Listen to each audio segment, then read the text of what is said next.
अस्सलाम वालेकुम, मैं मोहम्मद अफजल। साढ़े यूट्यूब चैनल पिंड जट जेड़ साढ़े चैनल ते नवा है लाइक करें, सब्सक्राइब करें, शेयर करो, अच्छी कमेंट्स के मैनू बड़ी आवाम आती है भाई तू बड़ा चलाक हो गया है ते बड़े विलोक बढ़ावन हो गया ते हैं ये मैं ये मतलब लड़ाई नाल है मेरे चाचे मैनू इतना मारे इतना जगह इन जगह मैनू महसूस होंदी है आज थोड़ी इन जगह तो मारे मैनू मैं जरी अटकदा आव ना पिछू गद देंदा कुत्ती वाली इंज कर गद देंदा ये बंदा पिया सारी कम के बदरू अस भी लोग चावना चाहना हाँ चाहना दिल्लू ख्वाहिश है जो उन्हें उन्हें तो दिल्लू ख्वाहिश है दिल्लू ख्वाहिश है शर्मांदा तो नहीं मैं नहीं चलो तू यहाँ तो आप दो भी लोग बढ़ाए कर तो चलो चल आप ना भेड़ा को चलिए उठे जाके लोग ले लिए उन्हें भेड़ा ले को लो हाँ ना भेड़िया को ले लिए चलो जानने हैं और सुना ठीक कितनी पा रहे हैं चौथी तार स्कूल कोई छुट्टियां हो गई हैं या कोई ना हो गई सानू बड़े को नहीं हुई क्या नहीं आंदी पई यार फीस ना क्या मुकम्मल हो सी तो बाद छुट्टियां हो सन सानू सारे ने आखिया ऐसा फीस मुकम्मल की थी छुट्टी हो ਤੁਹਾਡੇ ਯਾਰ 20 ਰੁਪਏ ਫੀਸ ਹੈ ਸਾਡੀ ਤਾਂ ਲਾ 500 सी जीती है 500 ਸਾਡੀ ਫੀਸ ਹੈ 500 सी जीती है फीस है बढ़िया पूरी हुई है ਦੋ ਥੋੜੀ आखिरी ए मेरे वास्ते जो मैं तो एक खर्चा मारना है पर उसाद दे आखिरी दिन सारी फीस पूरी हुई आखिरी दिन अच्छा हां चलो मोरे भेड़ा ले आके ना पैसे मिले लेंगे चलो भेड़ा कितनी प्यारियां सारी है ना हां ओ बैठन दो मालिक एक मुसल्ली है तो एक साडा पुछ है असा हुन भेड़ा ले कोल पहुंच आए हो भेड़ा चढ़ेंदे वदन आ वे साहब दे क्या हाल बेली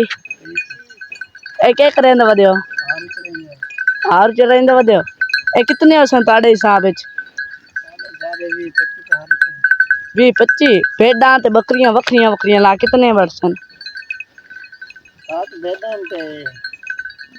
15 बकरियां यानी के 7 भेड़ा ते 15 बकरियां और बे परले बेली दी कितनी हैं परले दी 4 बकरियां ते 4 थाल ओ तेरा शरगेद बढ़िया वदा ना जो तन गर्मी नहीं लगदी गर्मी लगनी है चरावने ने छां ते चरने हां इना दे ना पिछा वध रहा मैं 2 मिनट याद दा विदा ते लोग बढ़ावा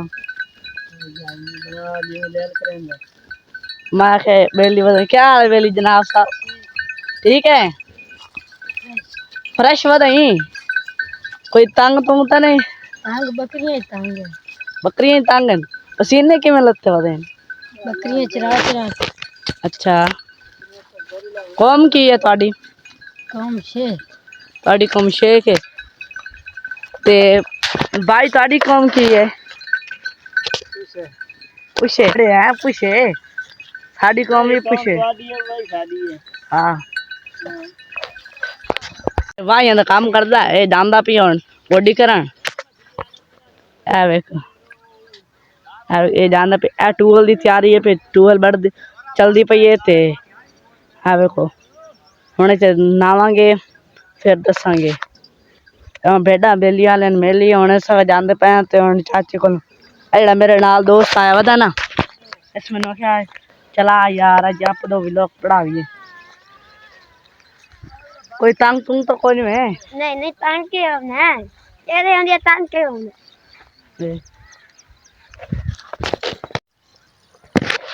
यार मैं कहना चाचे व्लॉग बना लेंगे ओ चाचे दा